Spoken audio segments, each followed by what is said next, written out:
That's a good thing, Bruce. It's a good thing.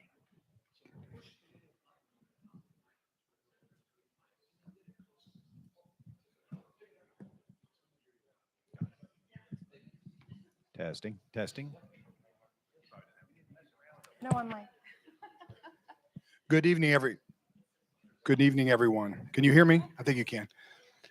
My name is Eric Phillips, Economic Development Director for Marysville Union County. Thanks for coming tonight. This is our 6th edition of the speaker series, and I must say we have some very thoughtful, impactful, and very important leaders tonight to talk about our community. So these leaders collectively do some great things for our community, and it's going to be an exciting panel. They're going to talk a little bit about their business and about growth and prosperity and what it means to the community, and that's really the focus of tonight's session. Tonight we have Chad Hoffman from Richwood Bank. We also have Beth Sanders from Life Bio and Bruce Daniels from County-Marysville, Leon's House of Spirits, and many other things. So, and Hannah Brown from the hospital, who is going to be the moderator this evening. But again, a very exciting panel.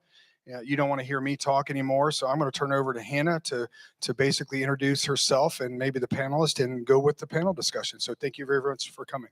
Yeah, thank you all. Thank you all for joining us this evening. We're going to be talking about the importance of growth in our community and the impact it has on our local businesses. And as Eric mentioned, my name's Hannah Brown. I am the Director of Business Planning and Growth, I always like to throw that in, for Memorial Health. I live here and work here. I've lived in Marysville for almost 5 years and worked here, started in 2013, so 10 years ago. So I absolutely love this community, and I just can't say enough good things about it. I just love where we're going. And you'll learn very quickly that I am an advocate for growth. I could literally talk about it all day long, but I am from a very small town, Southern Ohio, way down yonder, Pike County to be exact. And I think about it all the time, the fact that I chose to leave what is now considered one of the poorest counties in the state of Ohio. And I chose to plant my roots in what is now one of the fastest growing and most thriving counties in Ohio. So I just think about how lucky I am, how lucky we are all to be here, to have a community that supports us and rallies for us, and really to have our voices be heard and learn and understand. Talk about being an advocate for growth, but I also absolutely understand and completely respect the fact that not everyone shares that same sentiment, right? Not everyone is pro-growth, and they have their reasons. And this type of platform is where we all come together and we talk about those reasons. So Eric called me a couple weeks ago and asked me if I'd be willing to do this.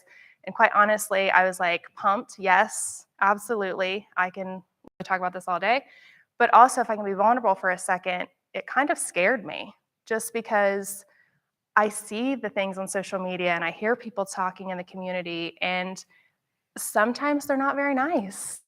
And to really just collaborate and come together at the end of the day, to be really collaborate and work together to strategize ways in which we can just control this inevitable growth that we're experiencing. I mean, it's literally to our eyeballs, and the fact is it's not going anywhere. So we can either choose to work together to understand it and figure out how to manage it as best possible, or we can manage the chaos after the fact.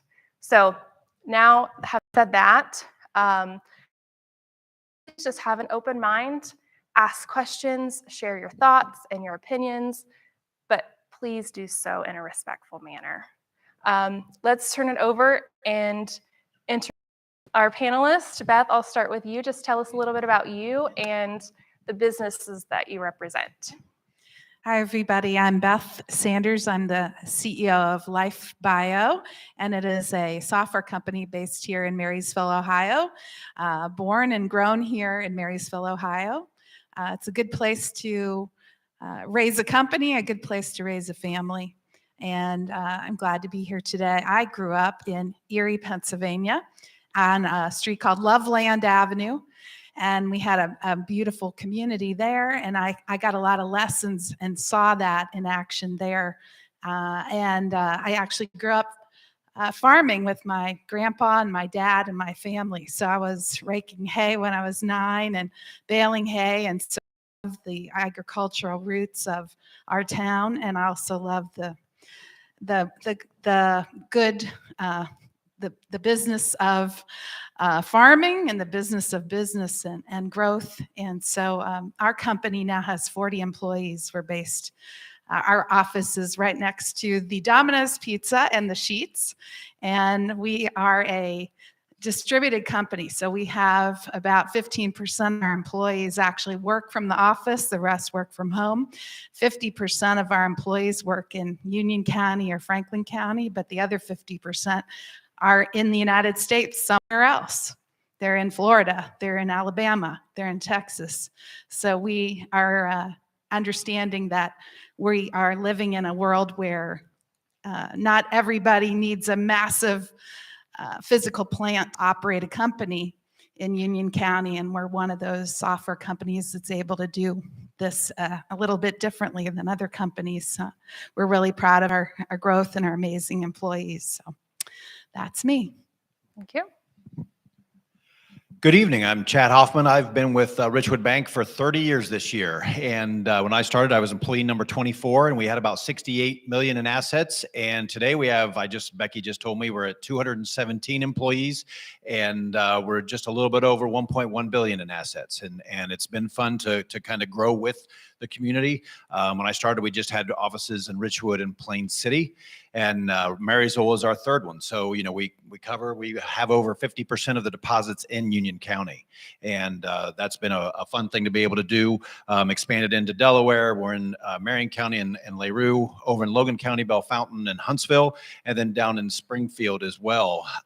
We purchased a bank down there back in 2018. So that's caused the growth, but over 160 of our employees, work in Union County.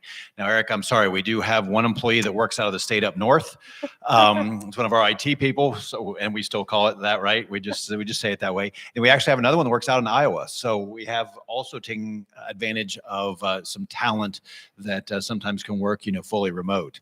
But the number one complaint, and I know this, we're going into this, but the number one complaint from the bank, from our employees, from our customers, is lack of employees. They just can't find them. And, we deal with a lot of small businesses, and this is it's a huge issue for them. It's an issue for us. Becky wanted me to push out there also that we're hiring. We're always hiring. Sorry. I think she said we hired 61 people last year and 64 people the year before. So, the hiring continues to take place, but it is difficult and to find those. But what's been nice for me is I grew up in Union County, went to North Union, graduated from there. We don't have to talk about the year, but Union County has always been home for me. My family farms about 4,000 acres up in the northern part of Union County, and I've just always been able to live there. But the changes that I've seen, the growth that's taken place, I see other areas that aren't as that's not as lucky as the word that you used, Hannah, not as lucky as we are, and I never want to take that for granted. Hi, my name is Bruce Daniels. I guess I should make a confession tonight, Eric. I was born in Michigan. So, sorry, Kalamazoo, Michigan. You're I never fired. confessed this before. I guess I'm going to have to exit the panel now. No, but since 12 years of age, the bulk of my life until I was 42 and got to get the privilege of coming here. I was in Cincinnati and got to have the privilege of coming to Marysville in 2005 when Honda decided to have an Open Point, the new Honda store. And luckily got selected to receive that opportunity. I don't want to break your record because you have a bet on me, don't you? Yeah, so let me just preface this because this is perfect timing. Thank you for doing that. I have set an alarm on my phone for 6:15, and I told Bruce, I said, I guarantee when my alarm goes off, you will be the one talking. So let's kind of ruin that. How about we We're do gonna that? see. No, I'm just gonna hold kidding. him to it. But just real quick. So again, we had the privilege of starting here in 2005. When we opened Honda-Marysville, there was 17 people. I was one of the 17 that was there. Kind of crazy to think back at that. Joined the chamber right away with Eric and Rick Shortell and a number of other great friends still today. But immediately had a passion for the downtown, probably a year or two after that. But anyway, Honda-Marysville today has 222 associates at it. It's 8th in the country, and we plan on taking it to number 1 by 2025 if we can possibly pull it off. As you've probably seen, a lot of construction going on out there, and to try to take it to a level that hopefully nobody's ever seen before. And with the other, with a new relationship with Rick Craig. In fact, Rick, we met shortly after 2005, and I realized the Ohio State football was shutting down all car sales on Saturday and was not used to that. So I was dying, and Rick helped me out. We had tailgate parties so we could sell a car or two on Saturdays.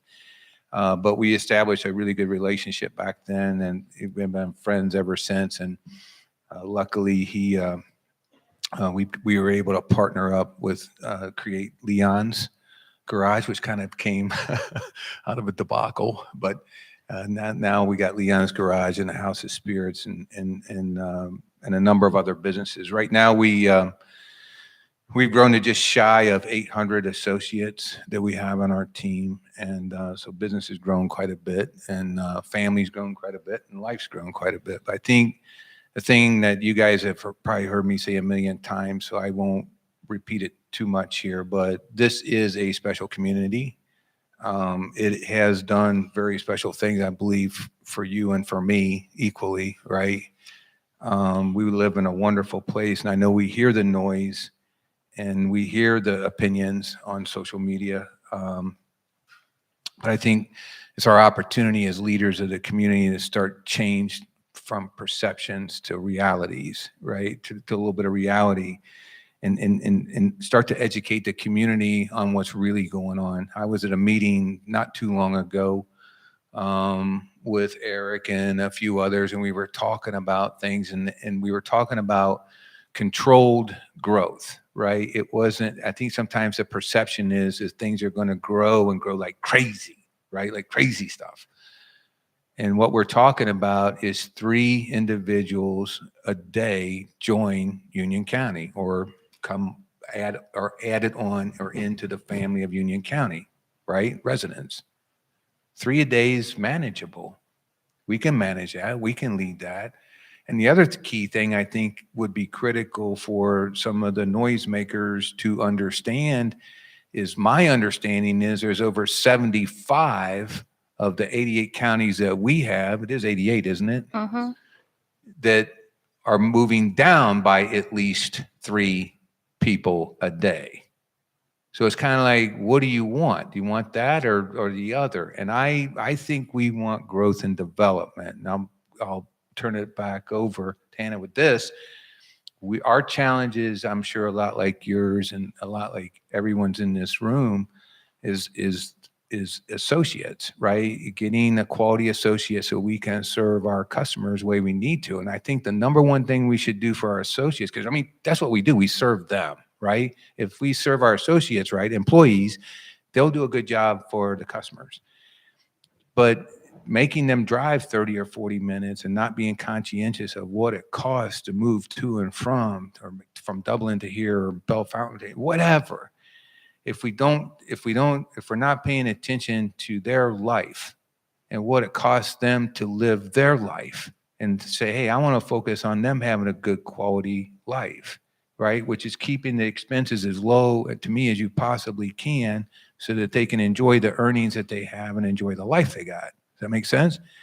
And we have to have, in my opinion, rooftops and different elements that go with that to create that life for them, to attract them here to continue our growth. So how does the growth, the rooftops, the people, how does that directly correlate to your individual business? What does that mean? If you have affordable rooftops that are created, and again, I think it's a perception that we're going to build this massive, huge, sprawling subdivisions all over the place, and that's not the case, right? If it's controlled growth, which I think 3 a day coming on is controlled, I think that's totally manageable, and we keep our priorities, which we have done a good job.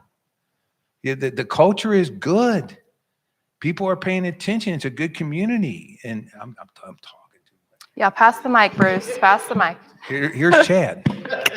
Here's Beth. Beth, go ahead. I'm sorry. Well, I was just going to add, I think one thing that, and some of you would agree, we have a multi-generational community. I love that our Union County Senior Services, Janelle's back there, right? We serve them as a software, a vendor. We have something called My Hello that we work with them on. And I just think it's neat that we have older people moving to this community to be close to their children and their grandchildren. And we have younger people moving here to be close to their parents or grandparents. That is a beautiful thing about our community, that young and old love this place. So it's not just building housing that's affordable and okay for just younger people moving in. It's building housing that's affordable for older people to also come. And as we grow, we continue to be age friendly. This is a very faith-filled community too, and I think the spiritual nature of our community is something very special. And I also know that when we're all together here. I don't know. It's just we have to do what we can to keep that spirit of the generations and that we have here, and involve our young people in our businesses too. I wanted to say, I think we all want to give back. When you are crazy like me and start your own business from nothing and hire people, it's a really crazy journey that, as a startup entrepreneur building something, I want young people to start something too. I want old people to start something too. I want middle-aged people to start something. I think this is such a great place to start a company. There's so much opportunity here. So whatever we can be doing as business leaders in the community to help other people become business leaders. There's so many people out there, I think, that have a great idea and just haven't gotten a chance yet to do it. And they may need funding. They may need coaching, mentorship. They may need space, entrepreneurial space. I mean, I worked at my kitchen table. Then I worked in a 10 by 10. Then I worked at an upstairs office in the old McAuliffe building. Now we're on the first floor. Amazing. You're The smooth UPS guy is so happy that he isn't carrying our crap upstairs anymore. I mean, so a business that starts from scratch, from nothing here, can do that. And we can afford to do that. Now, if you lived in California or other communities, you can't even afford to have any office space. So there's another thing we have going for us, is actual potential for people to afford to start something in our community, which I think is special. So I'll think of more, but there. No, the more rooftops, I mean, again, I talk to a lot of bankers around the state, and like you said, even on some of the ones that aren't doing as well. And what's funny is affordable housing is still a thing across the board. So I think, I know I read that Union County is the youngest county in the state of Ohio. That's a good start. But Eric, you can correct me if I'm wrong, but the study that I saw said 12% of the residents in Union County could afford a new home in Union County today.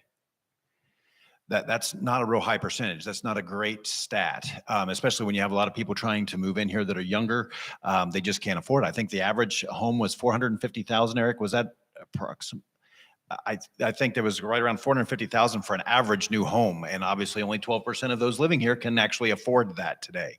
So, the affordable housing problem is something that the bankers are working on as a whole, and we're actually working with the state on it. The state is trying to develop a program right now on a savings account that would be a tax-free account that you'd be able to build a savings as a first-time home buyer.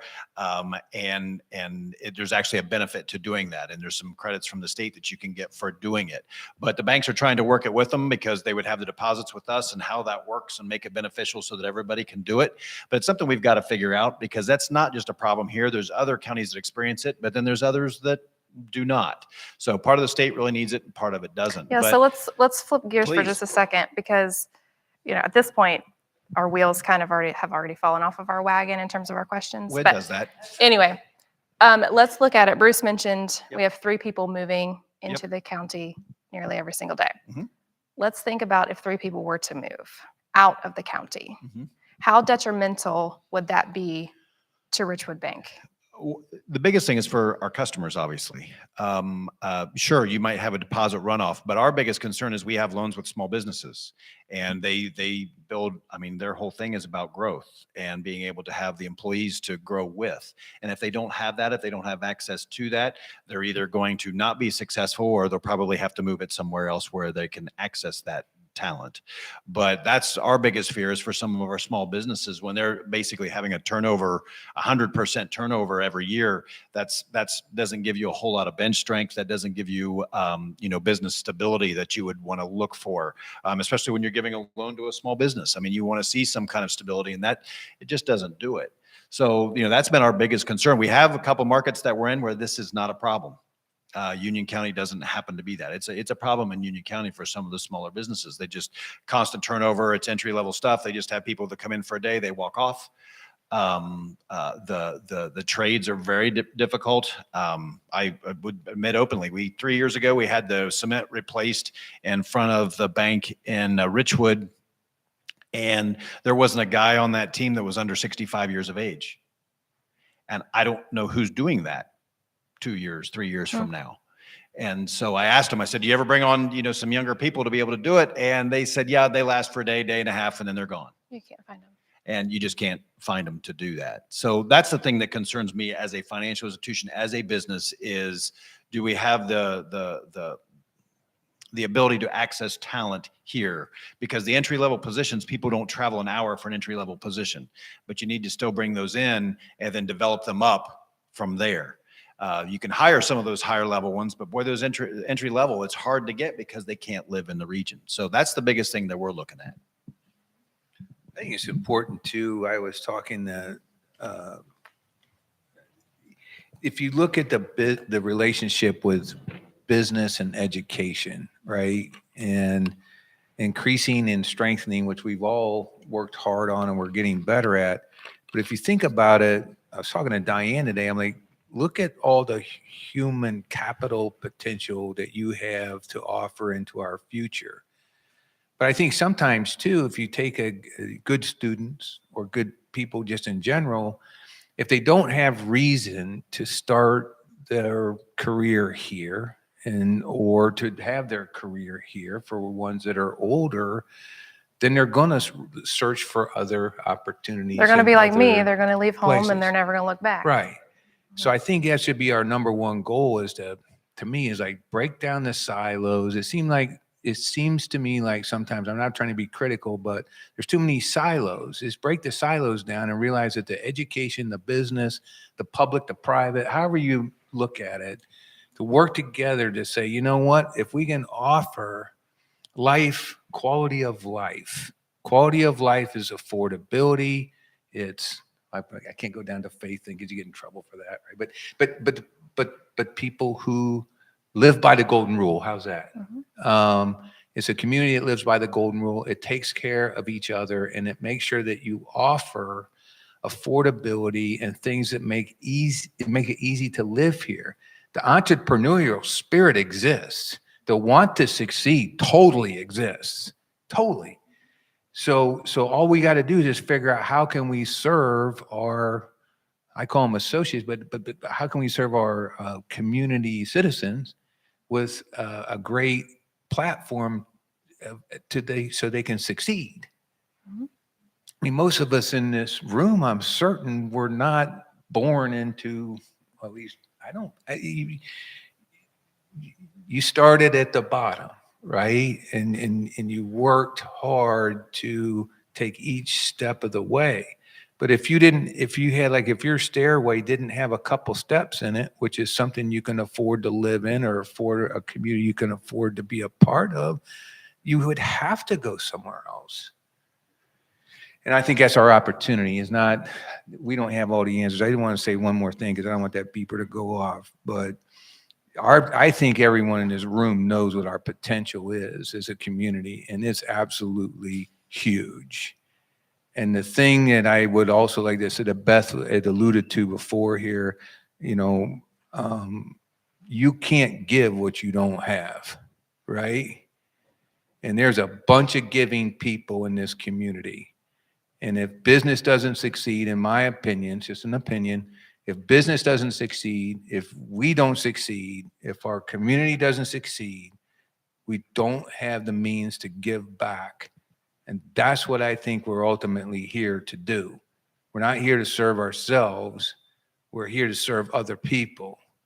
And you are given the gifts by the one that created you to go do something with those gifts to take care of people. And I know that everybody that I've been a part of in this community has that exact same mindset.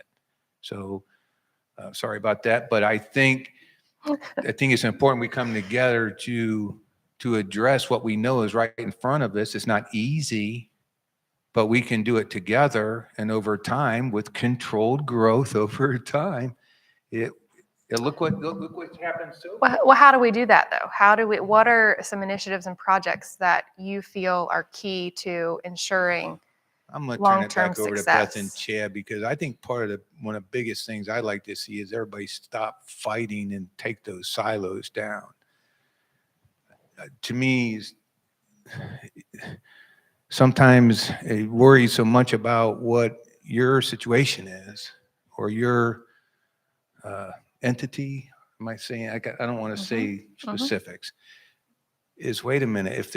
If you will work together with the different, say, schools and the city and the chamber and there's a whole bunch of them. If they work together for one common cause, we will solve it. And I think, and I promise I'm shutting up right now. The one key element that I think the United States needs, the state of Ohio needs, and we need is just to simply put respect into our lives. It's something that we give to other people, right? It's not a matter of disagreeing.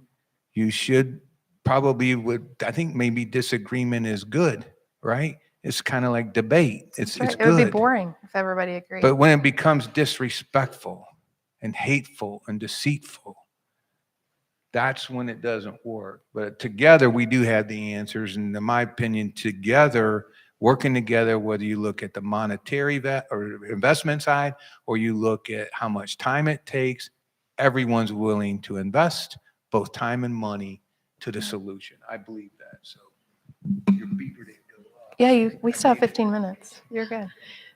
I was just going to say, going further, what you're saying, Bruce, and by the way, thank you, Bruce, for all the things you do to give back to this community. And, we see Impact Stadium and we see the Impact Center but I think that there's more that as business, I know there's more I could be doing to, have more interns from the high school. What could I be doing to, like you said, take down that wall and make sure that I'm involving more young people in this community in the projects we have going on, right? The hospital can do more. There's just so many possibilities, but it'll be great to see. An example, when I was in 6th grade, and it's funny how one thing leads to another maybe, I wrote an essay there was an essay contest. It was the Manufacturer Association of Erie. And they had an essay contest. We had to write about the free enterprise system. And I remember they gave it out at school, and I remember coming home and going, Mom, I have no idea what the free enterprise system is. And we went to the encyclopedia. Remember the set of encyclopedia? And looked up the free enterprise system.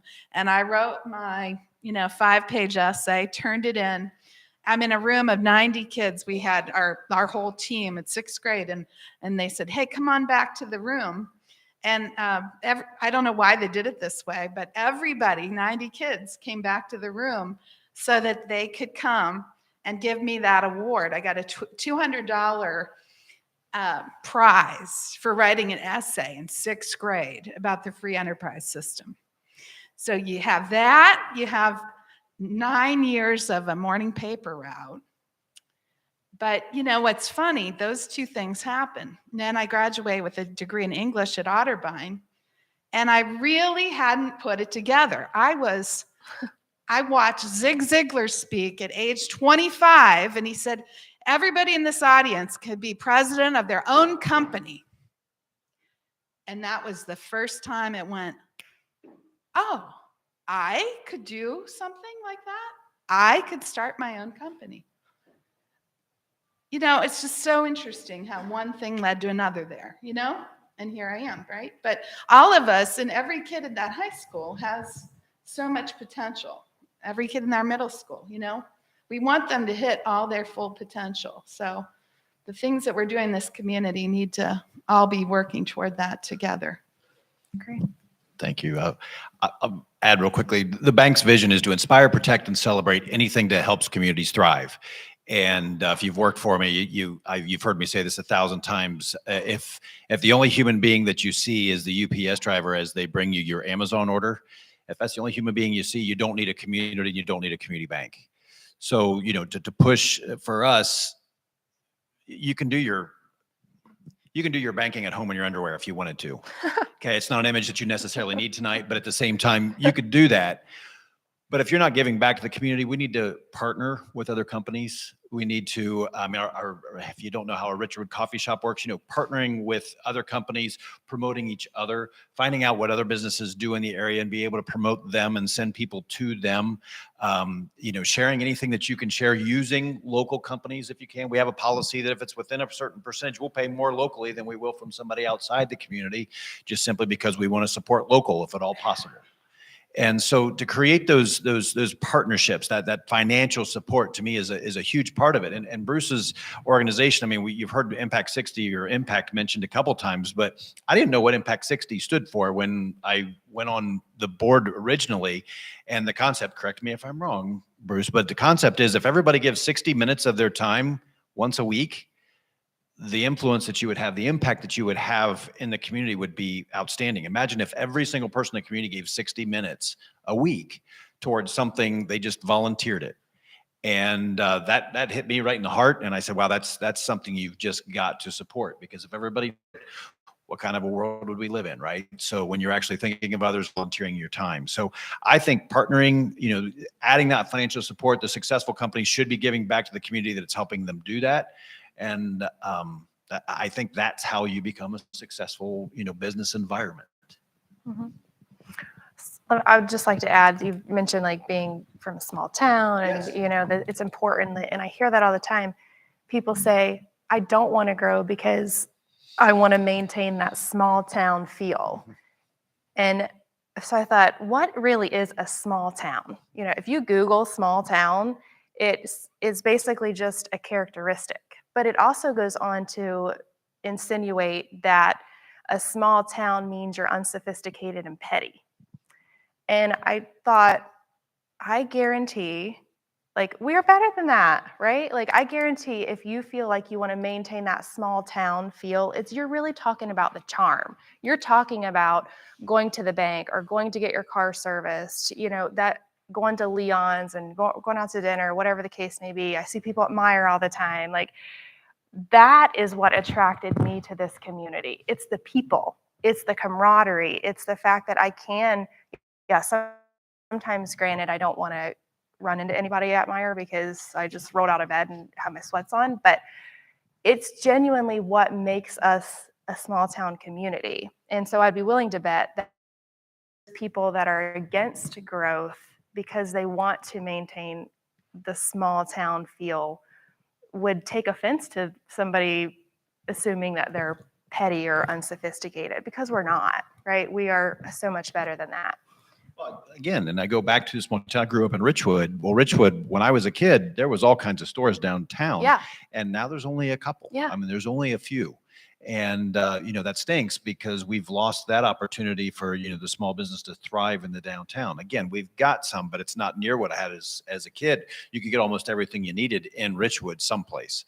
And now you can't. You have to travel outside for the most part, from a grocery store to furniture. There were furniture stores, clothing stores. We don't have that. So, to lose that, hurt our community because now we have to travel quite a bit. Yeah. I remember thinking going to Marysville or Marion, that was a long distance when I was a kid, and my kids wouldn't know anything about it because that's what we had, what they had to do as kids. Whereas we just ran to Richwood and back. That was a 10-minute turnaround. So, to me, you can't stay the same. You're either growing or you're shrinking. There's no possible way of staying exactly where you are. And with that, you just, I think that growth with intention, that the controlled growth always worries me because when people hear control, they think you're controlling something about them. So I like the whole, growing with intention. Mm-hmm. That, how you want to grow. You want to grow in a specific way, a specific place, however that works. But, I know there's plans. The city has plans. The county has plans. Working together with the businesses and creating those partnerships are going to be a huge part of making it successful going forward. Sure. All right. Oh, really quick. I just want to say infrastructure-wise, I think anything for, Wi-Fi and keeping those things going. And also I love biking. I love hiking. I love that we're getting these parks and things connected to each other so we can, I know my kids and I want to not have to drive so much, right? Yeah. In at least in Marysville. I love I can literally get in my car from my house and go take my dog to the groomer or go to the doctor or go to eat. I can be anywhere in 7 minutes. And I love that. All right. Last question. I'll ask you each to weigh in on. As we look ahead, what is your vision for the future of our community in terms of growth, development, and overall prosperity? Beth. Oh, no. I'm going to let them all weigh in, and I'm calling on Bruce last. So He's trying to get him on the 6:15 mark, huh? All right. Just making sure. Okay. I think we're on a pretty good track, and I hope it just, continues. Like I said, infrastructure, keep that going. I want all these Richwood and the Milford Centers and those to have things in those towns. I can't understand. I'm like, why is there nothing here? I wonder if it is. Once we get that infrastructure in place in some of these places, will these spots, because small businesses do need a location, but they also need reliable high-speed internet. So once that's in place, I think that these little towns can make a comeback. Again, I go back to the growth with intention. I just think we need that balance of housing options, employment opportunities, and even those community support programs, that everybody can have access to and can be helped with whatever issues or, things that are going on in the community. So I think that's a very important part of making sure that those services are available. I thank Bruce for arranging for this, to bring some arts to Marysville, to bring this back so we can like this, to have that. I think that's things that as you continue to develop as a community that you can do. So that, again, it's just always in that balance. Because I have seen communities that have grown too fast and get outside of probably their wheelhouse. But if you keep that balance of the options and employment opportunities, to me, that would be the perfect place. I guess I'm going to lose. No, I just listening to both of your comments and just thinking in general, this isn't going to come out right, but I think what I feel is the best thing about this time, bank, whatever business you're in, there's other people that are in that same business with you. Whatever community you're in, there's other people in their communities. And I just wrote this down, and this is going to come across a little edgy, I think. But, you either got self-centered, egotistical takers, or you got successful givers. And this community is filled with successful givers.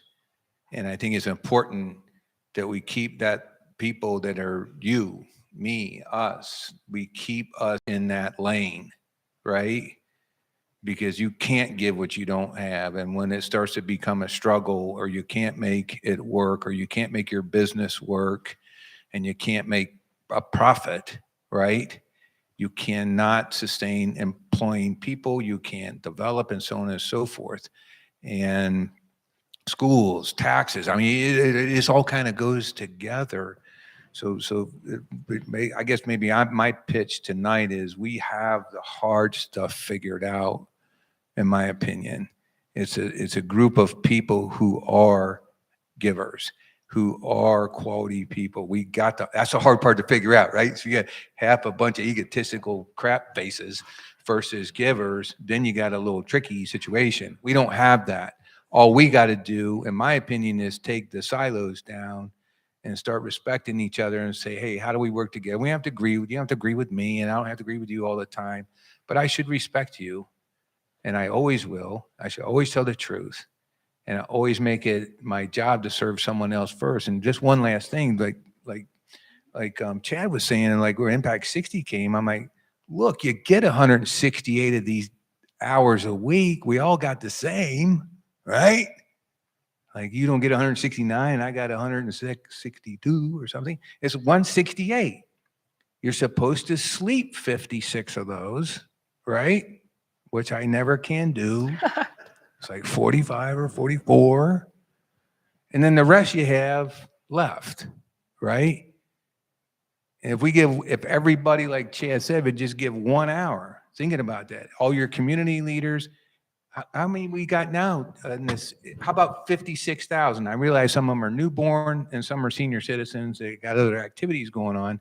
But if you just think about 50,000 people giving an hour a week towards becoming a team and doing what we're talking about doing, I think it'll work out pretty cool.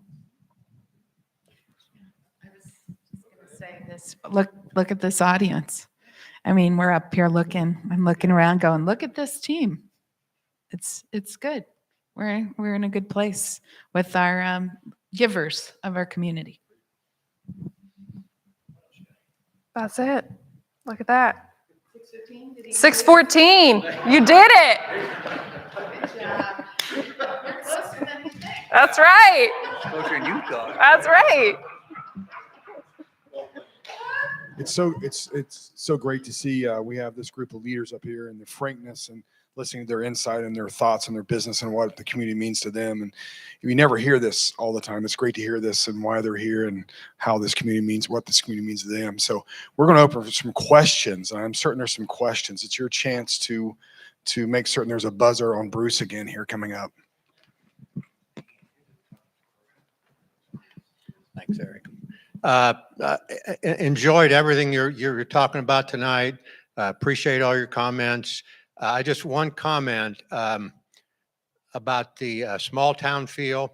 I've been blessed to have the opportunity to come in contact with a lot of people and a lot of citizens over the last, I don't know how many years, but people that you talk to are happy to be here. They find the people in this community to be friendly. And I think that's what really gives the indication of a small town feel, when you have people who think the community is friendly.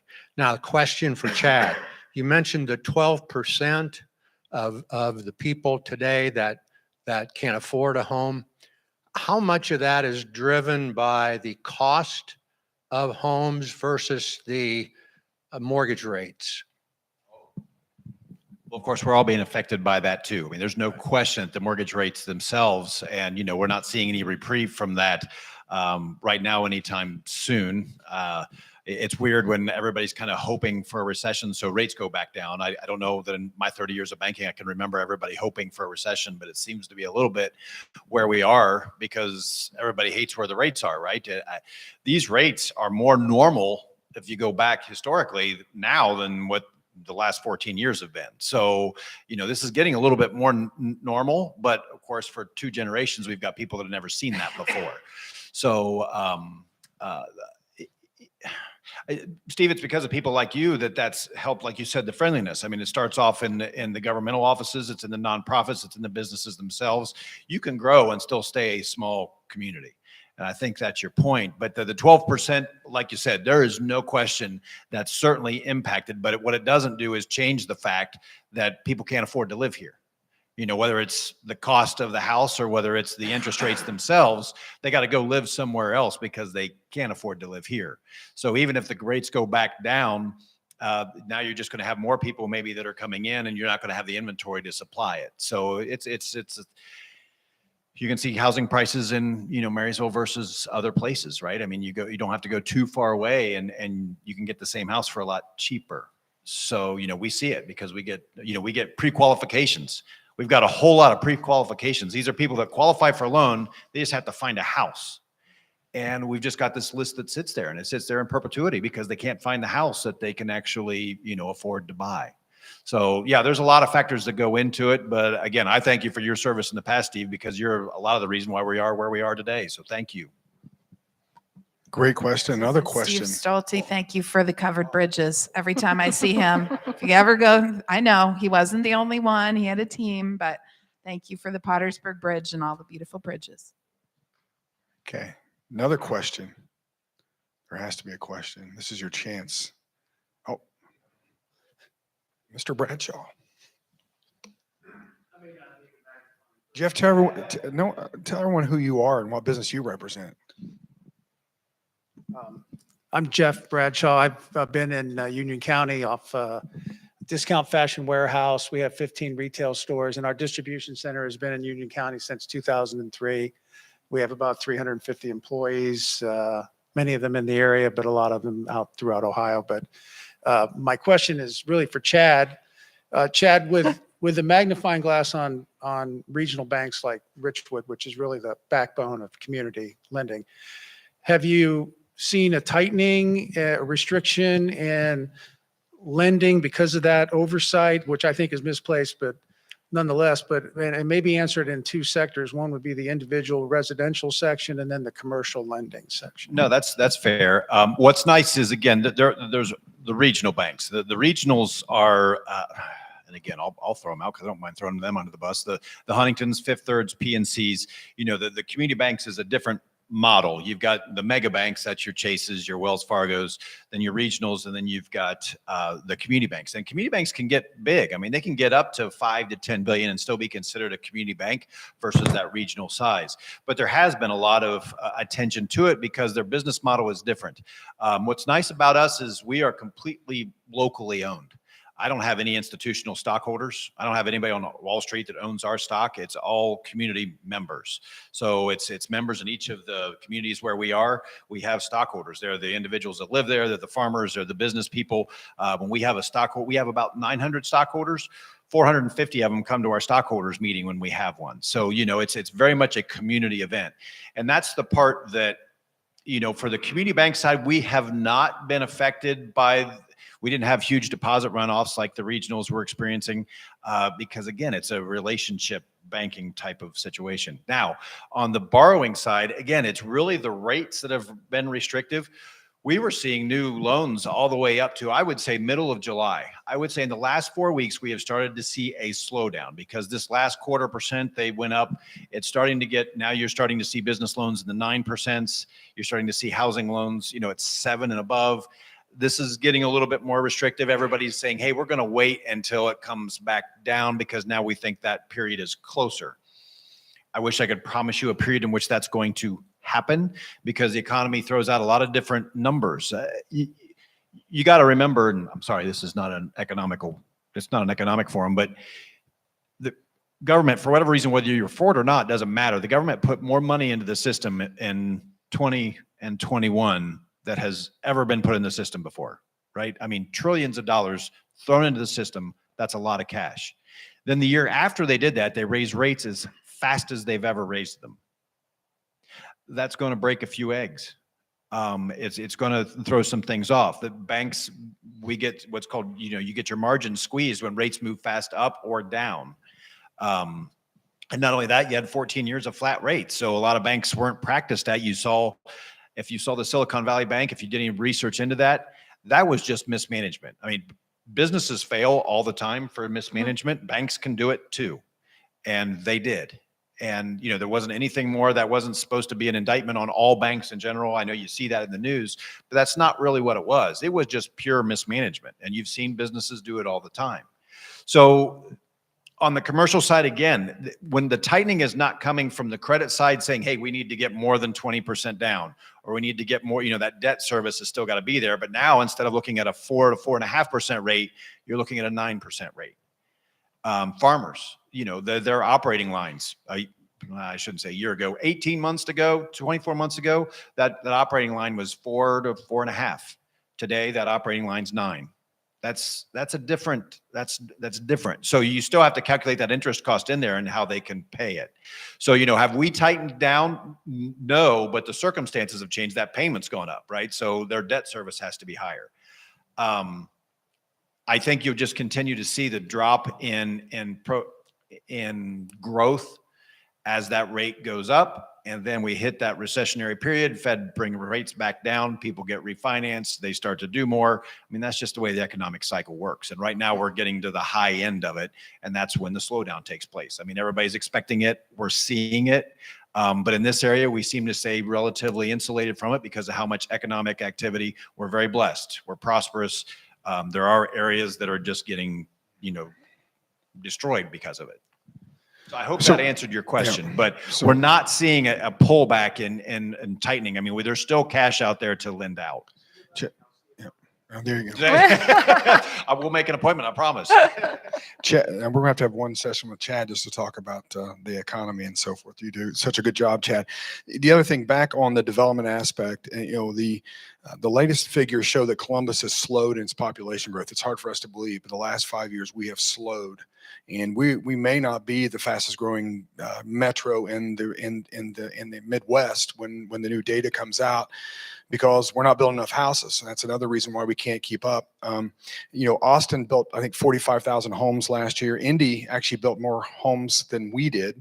In Columbus, we only did 13,000. So we're being beat by our peers by building houses. That's another problem too. Yet we have all these announcements with LG and Honda, as well as with Intel. We're not building enough housing for that. And, Licking County is in the epicenter of this. And if we don't build housing, we're not going to have the workers for these employers. And that's a huge concern too. So with that, any other questions about growth, prosperity, Mr. Greeter? Eric, I did have, as you're walking back there, was cute. I flew back from Wyoming today. Literally got back about 4 o'clock this afternoon. And I was in the airport this morning. And what was funny is right on the board in the airport, it was advertising for opening businesses in Wyoming. It said they had there was no corporate tax, there's no inventory tax, and there's no state tax. And they said, move your business here. So it's states like that, they're dying to get the kind of growth that we're experiencing. Mm-hmm. And we've got all those taxes, but it's to see states like that are trying to really, build their businesses. I mean, it's something was weird for me to read it. Hi, everyone. I'm Steve Greer. I'm a technology professional right here in Marysville. It's not a question, it's a data point to support exactly what Eric just said and to support the concept what the panels laid out. Rooftops are so important. And we talked about, okay, Columbus slowed down. That's not good. We need Union County to speed up. I was at a Mid-Ohio Regional Planning Commission event, and they talked about how Franklin County has 102 rooftops, homes, for every 100 families. And that's why Columbus is starting to feel the pressure. In Portland, it's 96 rooftops, 96 homes for every 100 families. In Los Angeles County, and no one wants to be this, 92 homes for every 100 families. So exactly to the point everyone's making, it's so important to keep building homes. So just a data point to support everyone's concepts tonight. Great. Thank you, Steve. Any comments from the panel about that comment about housing in general? Okay. Any other questions? Come on now, you guys are better than this. Dave, you got a question? So, well, we thank our panel. Let me first say that we are blessed to have these leaders in our community. They do so many great things for the community. Let's give them a round of applause for all what they do for us.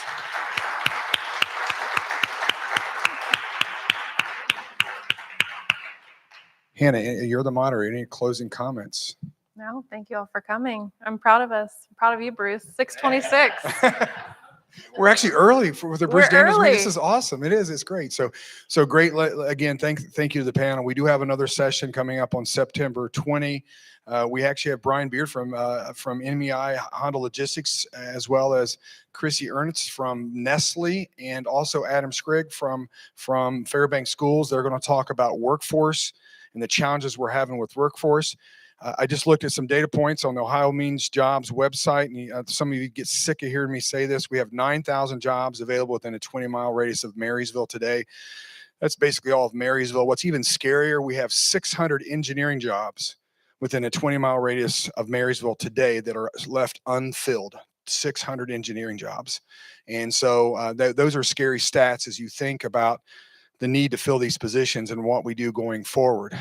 We talk about chip issues and supply chain issues, but also we have a major workforce issue. So it's difficult to get workers in the workplace to actually work. And so that's a huge concern as we look forward, and that's related to housing and how we handle housing as well. That's what we're going to talk about next month. So we invite you back on September 20th at 5:30. And again, let's give a round of applause to our panel, and you're dismissed.